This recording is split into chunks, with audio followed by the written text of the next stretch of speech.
Happy Monday. Thank you for joining us today. I'm Arlen Bowling with you, your tour guide to the ag commodities as we get ready to start out a new full trading week here. And we bring into the conversation Mr. Rich Nelson of Allendale Incorporated in McHenry, Illinois. I trust it was kind of chilly probably where you were over the weekend too.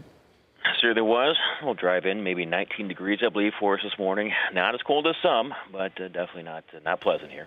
One of those unusual situations where there was a southern track winter storm over the weekend, and boy, it did dump, especially when it got closer to the mid-Atlantic region there. So we'll have to keep tabs and see how much impact it did have on agricultural interests in the southern half or southern third of the U.S. last weekend. I want to take a look at some new information just came in from USDA here, Rich. It is a new overnight sale of corn, and it's a sizable amount. My goodness, look at this, 1.645 million tons, and it was to Mexico. That I assume would be for the current marketing year. I don't see the split on that. Do you happen to have that handy there, Rich? You know, actually I do. We've got 1.1 million tons for the current crop year and 541,000 tons for the next 2019-20 marketing year. So very good numbers there. My goodness. Okay, that's more than the entire week's total last week, which was 1.18, I believe. So I wanted to remind everybody, of course, we are in delivery mode here for the December contracts on the futures in Chicago. So I wanted to get you updated on what deliveries were as of this morning, and I believe we have a sheet for those for the deliveries that were posted here. Here are the latest numbers. When you look at the soy meal, it was goose egg this time around, 0. Soy oil came in at 448 contracts, and we had the corn at 585 contracts. Kansas City wheat only 3, and Chicago wheat only had 47 contracts this time around. Do you think that will have much bearing on today's trade there, Rich? You know, if we didn't get the announcement as far as the Mexico sale, I do think that would give us a lower trade this morning. However, with this new announcement, we'd probably stay steady, if not actually 1 or 2 cents higher for today on corn here. So do you think that corn delivery number would change significantly tomorrow now with that new news about corn? You know, it might. We'll have to obviously see how well the cash markets trade today based on it, but as it stands right now, we would have to assume that might encourage maybe just a few more deliveries. We'll see about that, though, here tomorrow morning. Let's take a quick peek at our latest prices, and we'll go to the corn board and the soybeans to see what they're doing. Right now, even with that big sale, March corn down 1.5 pennies. We're at $3.84 per bushel, and on the soybean trade in the overnight session, we had the March contract down 3 3/4 at $9.25 1/4.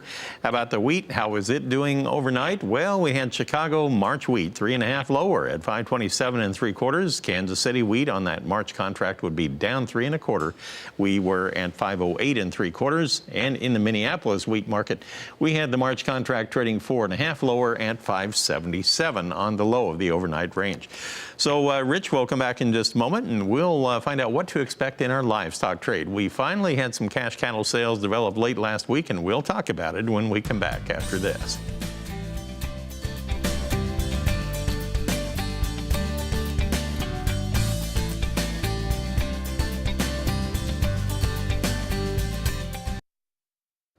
We're back talking with Rich Nelson of Allendale Incorporated in McHenry, Illinois. Time to talk livestock and what we may or may not see happen early this week.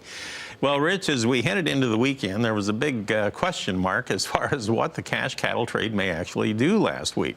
When the traders went home for the weekend from the futures market on Friday, there seemed to be a big gulf between the packer bids and what the asking prices were out in the country. It sounds like they finally came together, and if we look at our livestock summary from Friday afternoon on USDA's update, at least when they published that, I believe this came out around 4 p.m. if I remember right. They reported some live basis cash cattle sales at 119 out in the plains, and in the dress basis sales, it looked like the market hovered around 187 per hundredweight. So both of those would actually end up being a little bit higher than what we had the week before by maybe $1 or $1 or $2. So I wondered if you had any other information than what we were able to glean here so far this morning. You know, at this point, no. I mean, the simple fact is, for the past 3 weeks, we have seen some slightly better than expected trade as Friday afternoon rolls on. This is, in fact, the best prices we've seen for cash cattle since the second week of May. So good rebound in prices overall from that fall low we posted just a few weeks ago. Okay, now we were talking about deliveries on the grains a little bit ago, and that does apply, I guess, on the live cattle market as well. But you might explain to our audience how that works. Livestock is a little bit different in how they settle things out here. It certainly is, and especially on the cattle end, where we have our difference between the actual deliverable live cattle contract compared with the cash-settled feeder cattle contract. That's often brings a little confusion. So today represents first notice day for the December live cattle contract. So deliveries are now available all the way through the 31st, the end of this month. So as far as this goes, no deliveries were tendered overnight, so therefore we're not going to get too much of a market impact for today's discussion. So live cattle deliveries were a zero, and when it comes to the feeder cattle and the lean hog trade, in essence, it's almost like trading gold futures, I guess, if they're cash settled at the end of the contract. Exactly right. They're simply trying to peg what exactly the cash price would be for those products on a certain day. So it's a little different than the grains, where you do not actually have physical delivery of commodities when the contract expires on the feeders and the lean hogs. Just wanted to point that out. Well, with that being said, with the firmer cash tone that developed late on Friday, what do you expect to see here for the open on the futures trade today? We probably will see some higher trade. This is still a positive market in the midst of a minor uptrend right now. So good news for the cattle continues. Of course, for the next few weeks, we'll talk about demand for New Year's Eve, steak buying, those type of issues. So those will give us some further price moves, but it certainly sets us up for a good push into the end of the year. So you're buying steak for New Year's Eve. I haven't seen my invite yet, but I'm looking forward to that. Sounds like a pretty good New Year's Eve party there. What does that do to demand once we get past the Christmas and the New Year holiday period there? After that, it is a little tougher scenario. While we are going to discuss the very clear fact that the first quarter of each year is the lowest supply offered, we also have to keep in mind that the first few weeks of January often are kind of a dead zone for beef buying, as we're paying off bills at that time. I did want to point out the beef cutout values Friday afternoon, and they were significant in their change. Of course, we had eventually ended up with a higher cash cattle market, but look at the beef cutout values.